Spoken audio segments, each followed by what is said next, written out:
Hi ඔන්න අද මම තවත් වීඩියෝ එකක් අරන් ආවා. මේක නම් කෙටි වීඩියෝ එකක් රේන්බෝ ටොප් එකක් හදන හැටි.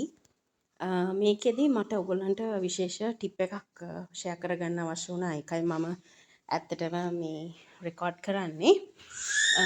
නැත්නම් වීඩියෝ එක බලලත් ඔයගොල්ලන්ට තේරුම් ගන්න පුළුවන්. මම දැන් ওই රේන්බෝස් ටික ලෑස්ති කරලා තියන්න මගේ ඩමි එකක් උඩට ඔය කෝන්ෆ්ලා චුට්ටක් ගා ගන්නවා. ඊට පස්සේ මම රේන්බෝ එක ඔය සයිස් එකට ඔය තයිලෝස් බොටල් එක තයිලෝ පවුඩර් බොටල් එක තියලා තමයි මම ඒක වටේ තමයි රේන්බෝස් ටික හදලා ඔතන්නේ. එතකොට ගොඩක් අය අහනවානේ ෆොන්ඩන්ට් ටොපර්ස් කොහොමද ෂයින් එකට තියෙන්නේ කියලා. ඒ අපි ෂෝට්නින් ටිකක් අතේ ගාගෙන තමයි ටොපර්ස් හදන්න ඕනේ. හැබැයි ටොපර්ස් විතරයිද අපි ෆොන්ඩන්ට් කවර් කරන්න ෂෝට්නින් යූස් කරන්න එපා. ඒ සඳහා බටර් යූස් කරන්න පුළුවන්. කොහොම හරි දැන් රේන්බෝ ස්ට්‍රයිප්ස් ටික හදාගෙන එක තියලා ඊට පස්සේ එඩිබල් ග්ලූ හදන හැටිත් මම වීඩියෝ එකක් කරලා තියෙනවා. මම අප්ලෝඩ් කරන්නම්. ඔක්කොම එකට දැම්මොත් වීඩියෝ එක දිග වැඩි වෙනවා ඒකයි. එඩිබල් ග්ලූ තීරුවෙන් තීරුවට බ්‍රෂ් එකකින් ගාලා ඊට පස්සේ එක අලවගෙන යන්න තමයි තියෙන්නේ. ඔයගොල්ලන්ට බලා ගන්න පුළුවන්. දැන් මම ෂෙයා කරන්න හදන ටිප් එක මම සාමාන්‍යයෙන් මගේ ටොපර්ස් දවසකට කලින් හදනවා කේක් එක හදන්න. ඉතින් මෙච්චර කාල ප්‍රශ්නයක් වෙලා තිබුණේ නැහැ. නමුත් මෙදා පාර හැදුවම මම හොඳටම වහින හින්දා මගේ ටොපර්ස් වේලුන්නේ නැහැ. දැන් අනිත් ටොපර්ස් වගේ නෙමෙයි ඉතින් රේන්බෝ ටොප් එක වේලුන්නේ නැති වුණාම ප්‍රශ්නයක්. දැන් මේක කෙලින් හිටෙව්වම මේක වැටෙන්න පුළුවන් තීරු. මේක ඇත්තටම මට වීඩියෝ කරගන්න බැරි වුණා. මම මේ හදන රේන්බෝ එක මේ විදියටම කිසි වෙනසක් නැතුව ආයෙ මට උදේට සිද්ධ වුණා ගම් පේස්ට් හදාගෙන ඒකින් කෑල්ලක් අරගෙන මේ රේන්බෝ එකේ ගම් පේස්ට් එක උඩට අලව ගන්න. නමුත් මට ඒකේ වීඩියෝ එකක් හදන්න බැරි වුණා. මම එහෙම වීඩියෝ එකක් වෙන වෙලාවක හදලා ඔයගලන්ට දාන්නම්. නමුත් මට කියන්න ඕනුනේ ඒක නෙමෙයි. දැන් රේන්බෝ ටොප් එක වේලුන්නේ නැහනේ.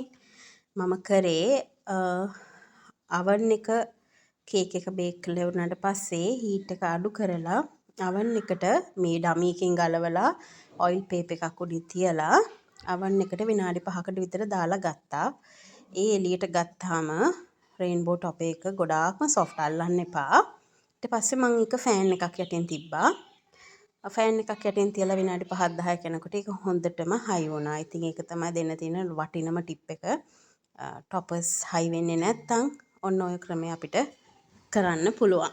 ගොඩාක් හීට් එක වැඩි oven එකක දාන්න එපා. මම දැන් කේක් එක බේක් කරන්නේ අපි 170ටනේ. මම 100ට විතර හීට් එක අඩු කරා.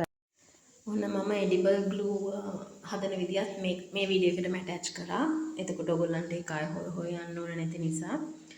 ඔය මම අපි බබාලට බෙහෙත් දෙන පොඩි ඩබ්බියක් අරන් තියෙන්නේ. ඒකට මම බලන්න තයිලෝස් පවුඩර් දාගන්න තේ හැඳි භාගයකටත් අඩුවෙන් තේ හැඳි කාලක් විතර. චුට්ටක් දැම්මම අපිට එඩිබල් ග්ලූ සාමාන්‍යයෙන් ගොඩක් හදාගන්න පුළුවන්. දැන් ඕකට මම දැන් නම් පාවිච්චි කරන්න යන්නේ ඇල් වතුර මංගා වුණ වතුර නැති නිසා. හැබැයි ඉස්ලා මද රසන වතුර තිබුණා නම් ඕක මේ කලවම් කරගන්න අපිට ලේසි. එතකොට මම දැන් වතුර මේස හැන්දක් ගෙනලා චුට්ට දාලා අන්නවා. එකපාරට කිසිම වෙලාවක එකපාරට වතුර ටික ඔක්කොම දාන්න එපා. මේස හැන්දෙන් වතුර චුට්ට දාලා අනා ගන්නවා මම.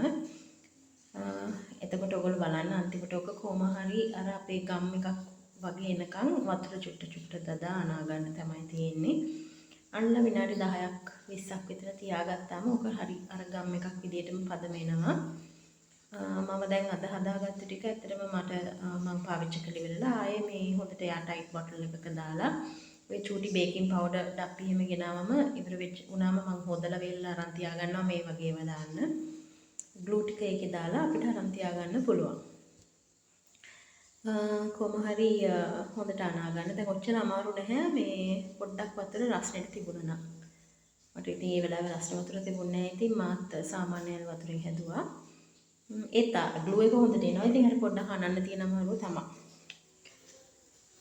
ඉතින් ඔයගොල්ලන්ට කියන්න ඕන මම දැන් උතනට මේස හැන්දි වතුරේ මේස හැන්දි එකමාරක් විතරනේ දාගත්තේ.